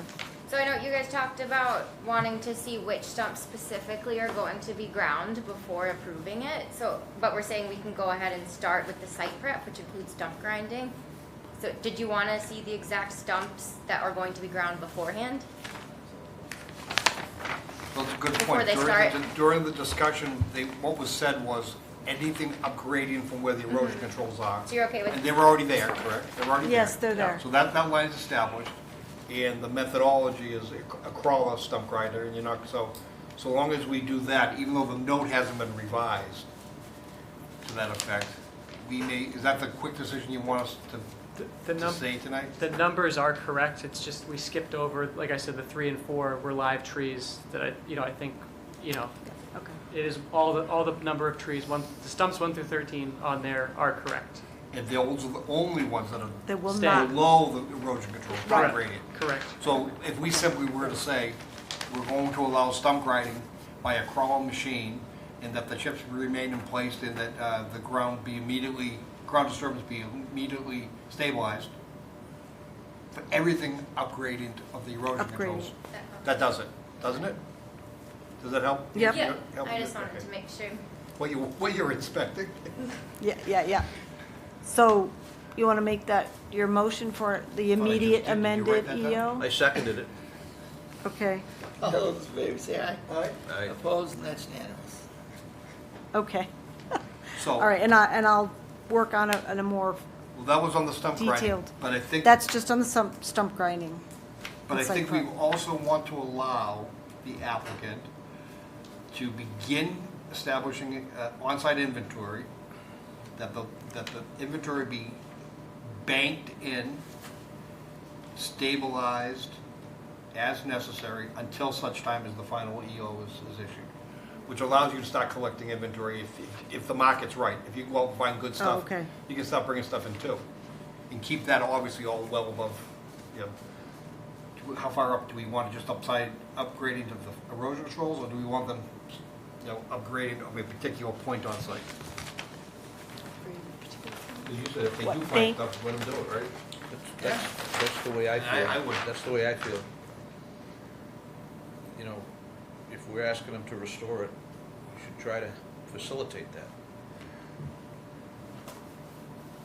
So I think if we were to say, on the southerly side of the site, above upgrading of the 100-foot wetland buffer zone line, you could start establishing an embankment of inventory there. Oh, okay. That you could then move stuff in and plant and that would be far enough away and not causing impact. Stockpile area. Not stockpile, when I say bank in, you lay them, spread them out, and just mulch them in and keep them wet. Keep them wet. Keep them moist so the Okay, roots survive. upgrade, okay. Well, that's the. Southerly, Is that how you would do it? Well, ideally, I would say ideally, I would like to have the plants arrive when I'm ready to plant it. Let them take care of them, you know. So, okay. you know, again, if it's a reputable nursery, a lot of them will have literally just so many of these So trees. you're not It's gaining okay. anything, waiting for the additional 2 weeks for this to come out officially then? No. Oh, they're pre-audit. I think the nursery can hold them, Yeah, just as they- easy as yeah. putting them laying on the ground in front of the house. I would rather see them go right in the ground. right in the ground. No, you know, because now you're handling them more. It's not efficient either. You know. Yeah, this way they know what they're planting. Okay, we're getting 6 oaks. Well, we know that oak goes here, this one goes there. Yeah. They can have the holes pre-dug. Well, if you want to have, sure, you could mark out where each tree's going to go with a stake. That's not a problem. Yeah. Right. Yep. And would site prep entail anything else other than stump grinding? Like, would you have to go in and remove invasives before you plant anything? Remove any what? Invasives or anything Um, like that? Yeah, I would say, you know, like I think Thor mentioned, there would probably be a couple times a year people would come in and take out any invasives. So I think the question I heard asked, maybe I'm wrong, when you're ready to plant them, you've got a root ball and you've got soil in the ground. You're gonna dig out more than the root ball volume. Correct. You're gonna dig out a greater volume, and that Correct. material is gonna be taken away. No. What's gonna be down, you're gonna put this The root ball big, in. and then I don't know if you've ever dug a hole. It's a magical thing that no matter how much dirt you take out, it never gets all the way back full That's in. what I'm saying, so you're gonna have surplus material, and we have to decide where that's gonna go. I don't expect to have surplus. Like I said, I rarely have surplus material when I dig a hole for a small tree and put it back in. That's right. When you dig a tree, It- we're always looking for dirt, scrape it along the side. It's funny how that works Feathering out, it but it's true. Trees this size, I'm not worried about any kind of, Major excess piles or piles. anything like that. You're having, stabilizing and seeding afterwards anyway. Exactly. Yeah. Yeah, it'll be fun. All righty. Does that help you know what you're looking for after they plant them?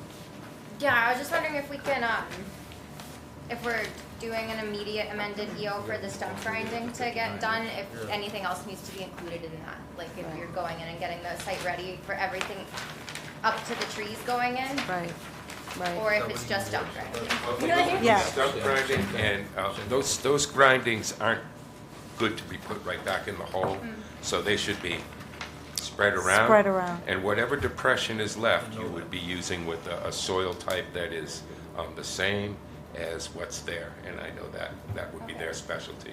And that would be immediate. Yeah. Okay. Okay. Thanks, Justine. Yeah. Amy, I'm looking at 59 Bonnie Lane, right behind it. Yep. Is that gonna require the same No, discussion we just had? no, we can just get the restoration Acres mirrors plan. this one? I'm just asking out loud, No, because we- I'm watching the clock tick, and I No. don't know. No, I know, we don't have to go through We just spent 40 with, minutes on one of them, I don't wanna spend not, 40 I minutes think on we another. covered, Fleshed out most of the flushed out a lot, discussion, we I just think. need to maybe do the site-specific restoration for 59. Yeah, Okay, there's some so- different considerations. So, do you have what you need for? Yes. Okay, so, I'll move that we continue, what do you want, 2 weeks or 4? 2. I move that we continue 2 weeks. Second. All those in favor say aye. Aye. Okay, great. Opposed, and that's unanimous. All right, I'll pull up 59. That was 47, I just continued. Yes. I mean, 59 mirrors 47. What's that? Doesn't 59 mirror 47? It should. It does. It does. Yeah. It does and it There- should. there- there's some We have di- all there- the stuff there's all some over. differences, There's some though. differences we should talk about, I think, that, Why don't you tell us the differences and we'll go by there? But, All right. Because to me, it's the same yeah, problem. we'll keep it, Less is more, buddy. yeah, Okay. we'll keep it quick. I won't talk as much as I did last time. Laura Akerley, wetland scientist from Williams Barrages. This is Matt Marczak from 59 Bonnie Lane. I guess the key difference here is that, the site wasn't clear cut, right? There's still a lot of existing trees out there. You can see on our plan, we did locate and show those locations. Those are survey located. We don't know the exact canopy size, of each of these trees, but we know, there is cover here. So we want to try to be cognizant of the fact that we're replacing trees out there, that we're generally replacing the lost canopy in areas where we know we'll see growth. And try to focus on areas closest to the lake for restoration. A handful of trees were cut closer to the lake, of course, but relatively evenly distributed. But generally, if we can move some things closer to the lake, that's better. Obviously we have bare spots down there where it makes sense. 19 trees, additional shrubs. On this site, we also do have a pretty much more extensive shrub layer. We have a significant amount of clethra, sweet pepper bush, along the southern section of the property that looks sort of open there right now, but it is covered in shrubs. And again, I think it makes sense to meet with Amy, have professionals make sure we place the trees where they make sense out there.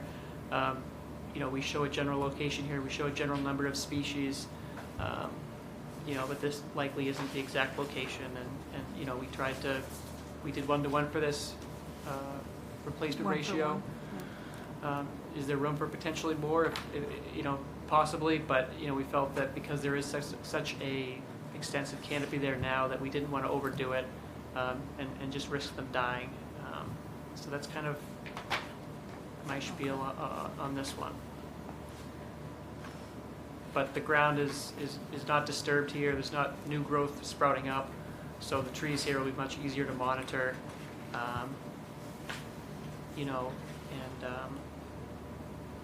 They should not have as much competition, which I suppose is a good thing.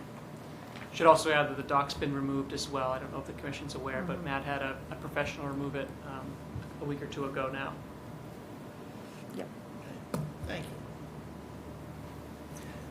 Okay, so the ratio, you're replacing tree for tree in the same areas that they were. So that's the same thing as we already had. Yeah. So I think we could, I know the understory was more still intact than the other one, I think, Right. according to the report. yeah, we gotta, This one was, the understory was in better shape. I it's tough to. As I recall, and I don't know, maybe you'll have to look at the report. I found the understory at this site to be less. Oh, less. What I saw there was an area that over time has been maintained and mowed down and cut back. So there are areas where it's kind of compacted, there's grass plants, like it's been, like I said, 2 or 3 times a year, somebody has gone through and cut things back. In the neighboring property, that it has not been disturbed, and there you can see the plants are quite high. On Mark's property, there are those plants there. If left be, they'll grow. So there is clethra there. There is a lot of the same type of understory plants. They've just kept been mowing them down. But there are areas where they will come back. You're saying simply leave them alone? Leave them alone. They're reestablished. Yes, they'll let them grow. That's all. Okay, thank you. Thanks. Okay, so, So just like the other one, note 1 on stump, just clean that note up to reflect the process. Unlike the other one, this one, I don't see an erosion control that's out there, probably not one necessary. So how do we define, which stumps? Actually, you've got nothing in water's edge at any rate, so it's not as critical on this one, right? Yeah, you have a pretty, not a steep slope out there. But we did call out a few close to the water. Could they be ground down? Perhaps, but, given they're relatively close to the water, we left So those. relatively flat, so you're not concerned with disturbing Exactly. root mass, so you're not worrying about Not as concerned as the other, erosion. side, yeah. All right, so it's almost a non-issue. So just cleaning up the note is all I have on this one.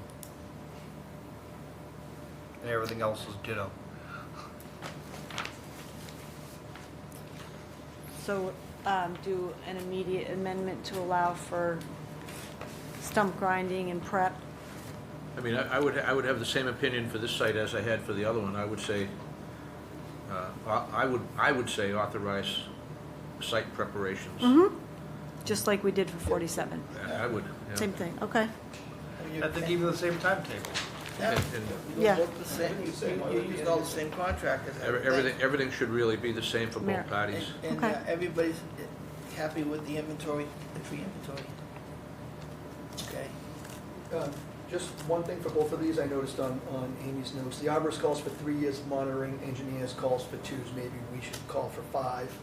And I know we spoke about that before, but seeing that note, I'd say would go 3 You years. stuck with 3. 3. Yeah, On the last and the arborist said even 2 is fine. I know, that's why I think I want But, 3. three. We like 3. We use it for wetland replication, Right. and it works well for replication, so Okay. that extra year is beneficial. Yep, especially when something's basic. So you want to make a motion to amend the enforcement order as we did? Does the applicant So want to moved. add anything? Or? So just to clarify, the 3-year monitoring period starts when the plants go in? Yes. Yes. Okay. Yes. The same thing, you can start ordering the stock, if you might as well incorporate both these jobs together, like take you have both of them, right? So we want the project to succeed, so we're not gonna, We all do. we want to see everything work. We all do. Okay. Yeah. The leash will be loose until you don't do the right thing. Sorry? The leash will be loose until you don't do the right Yes. thing. Yep. See, he's not as funny as I am. I'm much No. funnier. I'm a lot funnier than he is, I'll tell you. All right. Okay. So was there a motion? I'm sorry. Yeah, motion in a second. Yep, I moved. You moved. And we all say aye. Joe second. Yeah. All right, all in favor? Okay, great. All right, thank you. Thank you. gentlemen. And then Thanks, continue guys. to the 9th with the formal. Okay. Okay. You can do what you want though, but I'd keep this guy. Have a nice night. Thank you, Thank Mike. you. Thank you. Thank you, Mike. Thanks, Mark. Matt, sorry. I'm going to keep doing that. I'm going to call you Mark, so, sorry. I know. Okay, next one is 176 Marble Ridge Road, request to continue till August 9th. So moved. Second. All those in favor say aye. Aye. Opposed, and that's unanimous. Next one's 863 Winter Street, request to continue to the 9th of August. So moved. Second. All those in favor say aye. Aye. Opposed, and that's unanimous. At some point, I think this guy is gonna be lining himself up for fines. Say what now? He's gonna be lining himself up for fines Okay. because he's being reluctant. Which guy are we talking? 863 Winter Street, that's the guy that built Disney World in his backyard. Yeah, that's, Okay. Whatever it is, right? Yeah. Yep. All right, next one is 350 Sharpness Pond Road. Just a quick update, you gave them a deadline of today to move the shed to the alternative location, which is outside the buffer. They've moved it, they applied for a building permit, and Justine verified, so they're in compliance. And then we have a September 14th deadline for doing the restoration plantings, so Okay. that's all I That's got. just an update, no, we don't need No any action. on that at all. Nope, yep. We like no action. I do too. Next one is 241 Mass Ave. So, the homeowner's with us this evening. So the commission would call this an enforcement order for a pool rehab that was undertaken without permits. We had required them to file a notice of intent, and I do believe they have retained the Moran Cameron Group. Yes. Okay, and they are, I talked to John Moran, he is, they are starting the survey to get the plan together, and he did mention that you guys didn't retain them for the notice of intent part, though? No, we were gonna do that ourselves and attend the meetings ourselves. Okay. Before, we totally would have, but Okay, it's just not there. okay. I did talk to Will today, and they're scheduled for the survey tomorrow. Survey tomorrow? Yep. Okay. Just a word of caution, you're certainly entitled to do whatever you want with regards to representation of yourself. NOIs can be difficult. If you've never done one before, you might find the process a little uneasy with us, because you may be asking for information that you'll have to get back to us on in a protracted basis, and just give you that, that heads up. So you're entitled to try that and see if you learn something. Maybe it's gonna be good. Maybe I'll be shocked. You're taking on a big project, and based on the area of, I hate to say this, if there's any abutter input on it, against it, you have to come up with all the stuff. It's going to be an erroneous undertaking to, and I don't know what to charge, but A lot, I to know be it's honest. I know it's tough, but It's hard. you got the stream that runs along there. That we're gonna be looking at. There's the wetlands. There's going to be, and like I said, if you have any abutter that's against you, it's only going to create more hardship, continuances, and it's unfortunate, but if you can find any way to not do it, have the Moran do it, it will go much smoother. But that's totally up to you. But I'm only trying to help. I know, I appreciate it. I wish, I mean, we'll talk when I get home, but I just. Okay. Okay, Well, that's fine. all right. It's your project, your house. Okay, so what do we, so we just have to, so we're gonna continue. We had a deadline to have the notice of intent opening up tonight. I don't know how you guys, Yeah, we've seen good faith in this Yeah, process. we have. It seems. I know Yep. I've been gone about a month and a half, but I've seen good faith since it Yep. started. I mean, for the sake of getting a surveyor out there and they're doing their work, right, there's no way they would have gotten an NOI Right, to us in that's time. true. So 2 to 4 weeks is, I think 4 weeks is reasonable. okay.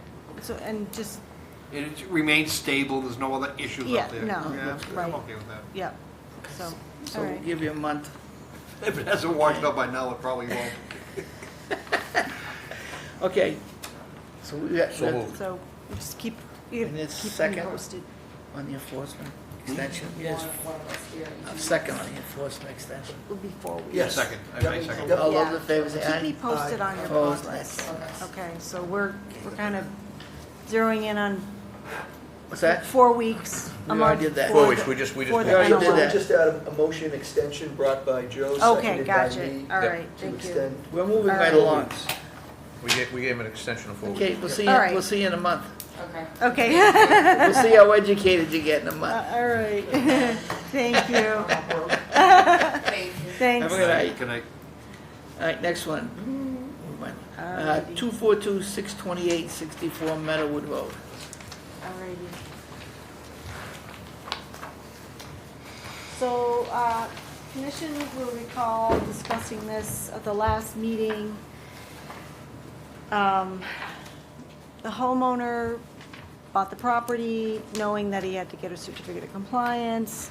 Once the as-built plan was done, we had a non-compliant rear enclosed sunroom with stairs. The commission denied the certificate of compliance, issued an enforcement order requiring the site to come back into compliance.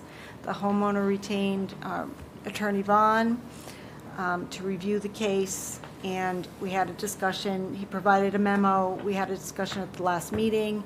The commission asked to have some more time to review past meetings. I gave you guys the video of those, and his memo again to refresh your memories. So that's where we're at. So you guys can pick up the conversation based on your refreshed memories. Can I go out of order? You're out of order. I've been out of order before, but I just want, because Joe wasn't here at the last one, I don't think. I reviewed the meeting, but by all means, yeah. I got a copy here of the Form U release from 2001 in the packet. And it was my opinion at the last meeting, and it remains to be my opinion, that there's a sign-off here from the Conservation Administrator. Everybody in the room knows who the administrator was at the time. I think, my opinion is, his signature on this Form U is tantamount to a waiver. And I think that regardless of which owner it was, I think this gentleman is the sixth in line, number 6 in line to own this property. This signature on this Form U by the Conservation Administrator, who will remain nameless for the purpose of this hearing, constitutes a waiver. And people reasonably relied upon his signature. And he was a town official whose signature is very clear on August 10, 2001. I don't see how, forget the fact that this guy is number 6. I don't see how we can hold anybody to the fire based on this signature right here. So the Form U was for the sunroom itself? Right there. And look who signed it. Oh, yeah, I saw that, I saw that. Well, you know, I mean, you could fill a book with the stuff that he did, and this is just another page in that book. Yeah, I mean, I 100% agree with you, Al. I mean, the process of the Form U was and still is, to smoke out issues before they become issues. If there's a permit you are required to get, staff smokes it out and tells any applicant, This neighbor came, you need to go to conservation. Our administrator back then signed off and said, no, you don't. and this is one of hundreds that he did, and it just happens to be the one that's in front of us. I agree with you, Al. So, Our mission is to protect wetlands, it's not to beat the daylights out of applicants and We can't, homeowners. you know, whether he's number 1 or number 6, this is what you call reasonably relying upon. And I completely agree. okay, so why don't we have a motion to rescind the order? Well, I'd like to Well- speak if I could. Oh, Yeah, yeah, I disagree with all I was of you. just gonna say. Yeah, I disagree with all of you 100%. I don't think this is tantamount to a waiver. I don't think, this was it says right on there, no new excavation required or approved. He didn't go at that time and remeasure what was already done previously. And I don't think any of our administrators would expect to go out there and necessarily do that. So I'm happy to listen to the motions, and I'm happy to be the minority losing vote here. But I wouldn't say that anybody's beating up on anybody, Joe. I think that there's some aspects to this that deserve a look at. Yeah, I'll give you that, and again, Al used the phrase waiver. It's not a waiver. I think the burden of proof was on an applicant to bring a building permit application to the department, and for it to be circulated through the various departments to get a sign off. And by virtue of the building inspector and the applicant doing that, and our administrator signing off, he basically told the applicant and the building inspector, we have no issue. But the existing Assuming, condition, no, at that time, there was already a violation. do we know that? It was a deck. It was a deck. Existing deck. It was You can see already it. there, all right? Yeah. See, this isn't a new structure. This is turning a deck into Yes. an interior part of the house. Skippy didn't, or whoever it was, didn't run a line to make sure that was within the proper distances. I don't think any administrator would do that, say, oh, you're just going up? And I'm there not, was- I'm not gonna remeasure things that were supposedly, so either way. And again, I'm happy to be the minority voice on this, because this gentleman in front of us has no responsibility personally, other than being the title owner of the property, to any of this. Did I do that out loud? That was my brain exploding. What I see here is that the burden of the applicant for a building permit back then did what he needed to do. He may have known fully well that the deck itself, he may have built, or someone before him built, but he may have known it was likely to be non-compliant, yet I want to build an addition on top of it. You bring it to the building inspector, he says, well, certainly permissible by me, what's going around all the departments, we use a Form U to do that. He comes to conservation, and conservation should, say Meadowwood, okay, let's look at Meadowwood file, I know this was jurisdictional, flip through. Son of a gun, this lot never had a deck on it, it does now. You're looking to enclose it now. He didn't, by signing off on this, I think he told, legally I believe, told the applicant, we have no issue from a conservation perspective, I signed off on it. He could have said, there's a non-compliant deck that requires an action before we even consider it. He didn't say that. It doesn't matter where it is, he didn't do his job. So you think our administrator should go out there and is that factually correct? There was a deck approved and then Right. there's a deck there. So Right. it's not just the size of the deck, it shouldn't have been there at all. Right. I mean, yeah, the approved plan set did not show Yeah, decks. yeah. So you're saying our administrator should have said, this deck never should have been here to start with, and then I think so. hold the tape. He also should have brought this in front of us. He didn't have the authority to make administrative sign-offs like this. Well, he didn't, because what, if he didn't know the deck part, why wouldn't? Well, how would he know if he didn't go out, right? Like I said, And an addition on a house, if you look at the plan, that it was in the wetlands or in the buffer. He shouldn't have been, he shouldn't have signed off on it. Right, well, he should have pulled it and said, this deck shouldn't be here, look where it is, and. I know we've got a filing before, but let me ask Amy the hypothetical. Someone comes in, they get a Form U from the building inspector, they come to you, and you look at it, something that you know to be in a neighborhood where NOIs There's were one, filed. yeah. You cross-reference it against an index. Do we have an open filing on that? And you make a comparison. And if there's anything that's like questionable, you don't sign the Form U. Right. He did. this wouldn't have gotten by Amy. I'm suggesting that the process has not changed at all. That's what I'm saying. No. That by signing it, this guy simply told that applicant That's my point. there's not an issue. And he was wrong. He had no authority. For any reason, he was wrong. But nonetheless, I don't think we should penalize this owner, in my opinion, this owner for something that was done by a former applicant, Well, like I said 10 minutes ago, by I think a, we should make who a received motion it by our agent. We want to, enforcement order. when the discussion's over, Okay. I will be happy to offer the motion when the discussion's completed. I know there's a lot of opinions on this. Yeah, and actually, that's what my only opinion. I think I'm all set. Right. Yeah. For this application. Yeah, I don't have anything else to articulate. All right, you all know where I stand. So it's in front of us as a what? As an enforcement order violation? I'm going to move that we vacate the enforcement order. I second it. All those in favor say aye. Aye. Opposed? Aye. Okay. 2-1. We're all set. So the enforcement order was just vacated. Which, thank you very much, I appreciate it. But the second piece of it, which kind You of still need a goes back to COC. Sean, is, the original filing that we were in front of you for was requesting certificate of compliance or partial certificate of compliance. Understood. I think he's entitled to a PCOC. I do too. Do you have a request for a PCOC in front of us? The filing, that's the original filing. That was the That original was the original filing. filing. But we're acting on, is that part of the same agenda item?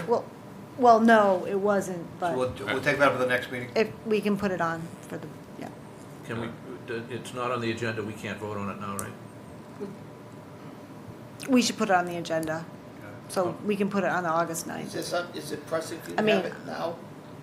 Or can I wait? No, we don't have a Yeah, he's pending got nothing. transaction or Or closing or ending. no. Honestly, he's just mostly concerned about making sure that his property is, in your eyes, compliant as best it can be, and that he's And then not in violation of something. You want to clean up the title? Exactly. So the partial that the, I guess we'll take up the next meeting. It's for the subdivision or specific, partial for specific? For his lot, for his lot. What does a partial accomplish? Everything Well, except the debt. you record it at the registry and it's no clears- longer, it clears the title. It doesn't accomplish anything. You're hearing this It exact same does. thing when he tries to sell his house. Right. Exactly. Yeah, 10 exactly, years from so now or you something. just, Yeah. you know, He's doing the right thing. He's clearing up his title. Clear the title up. yeah, Yeah. that's right. Okay. So We get, we're gonna get, next meeting. Okay. so file a So you have PCOC, file- so file- refile the Happy PCOC. to- Yeah. But thank you very much. But I think it's, and strike me if I'm wrong, it's clear sailing from here on in for the PCOC. There's nothing Yeah. else out there to look at. Right, right, Okay. absolutely. And again, I want the nomenclature to be correct. It's really a certificate of compliance, it's not a partial. It's not like this lot Right. relative to the overall subdivision.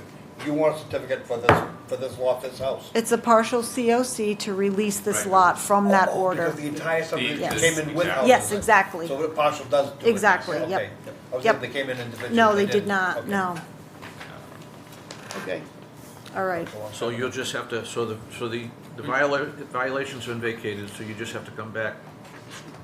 Yeah, can I What ask, did- with respect to the next meeting, it seems to me as though this is now a matter of process. Yes, Just to save him, Neither one But of you you Money. have don't to need to be neither here. one neither of us have need to be come. here. right. No. It's- I That's can't what I was imagine trying what to could point possibly out, come up, right. but if something. Well, you're telling me you got something better to do? The Red Sox are playing. I mean, I don't, What are you kidding me? Yeah, he's the one paying for it, and. yeah, no, I just- don't, No, I neither don't, one I of don't you think have so. to come. Yeah, Just, okay. Yeah, right. Thank you very much. as I said, I have better jokes than him. Yes, I mean, no. All right, I great. like both of your jokes. Yeah. No worries. Sean had a really good one earlier, too. for the record. We try. Okay. Sean does well. So we'll go. All All right, right. so we'll see, No, we're we'll not vote gonna on see it it. at the next meeting. We'll have it Yep, at the next it'll be meeting. on for the next meeting. Thank you very much. All right, All right, thank you, thank you, thanks. Okay, next, I'm saving this, I have a file. Oh, you have a No, I file. have, well, because Yep, without going into too much here. Sure. It was a big deal yep, when we did it. yep. And, My only regret is we don't have a photograph of a desk full of checks. well, that's okay, we were there, we know what we saw. All right. But I have stuff like this in an old metal file cabinet, a 4-drawer, just dedicated to, Meeting's right. over. is it No, Oh, no, that's No. my phone, sorry. 40, I'm sorry, 40 flagship, which is nothing to talk about. nothing to talk about, so no, can we just leave it I the way got it nothing is to for now? offer. MECC dues for FY '24. I move that we authorize you to pay those dues. Second. All those in favor say aye. Aye. Opposed, that's yes. Thank you, Amy, for paying those. Yeah, That's part of your salary package. Did they not do a spring conference this year? They didn't, right? they did, yeah, Oh, they actually, did, right. yes, they did, yep, You weren't invited. All right. We got a decision, right? yeah, Yeah, we got, I don't have one. I don't have one either. yeah, you do. It's part of the packet. with- It's right in the part of packet. the Yeah. It's not the end, it's part of the On packet, in the front? yes. Wait Trying a to trick minute. us, huh? I see. Try to trick you. I don't see that. I don't need it. It's, You might have repossessed it. Penny Lane. 175 What's the address? Olympic, 175 Olympic. What's in there? it's in there.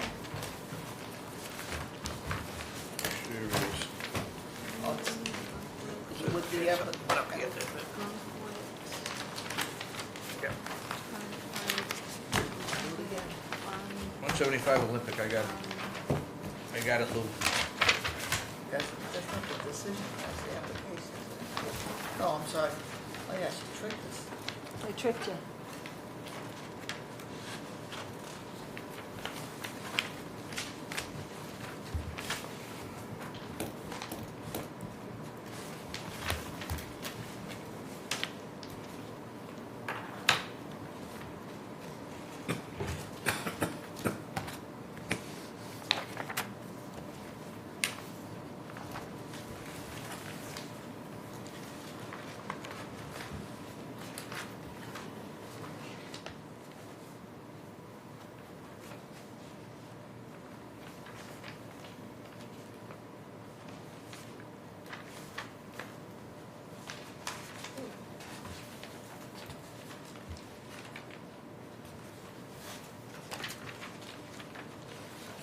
So I watched this meeting and certainly heard the discussions, but I didn't disagree with anything you guys discussed.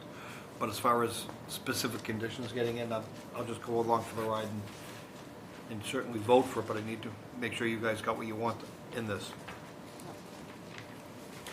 So it looks like it's pretty standard stuff, right? I have no questions. Yeah, I know, yeah. Motion?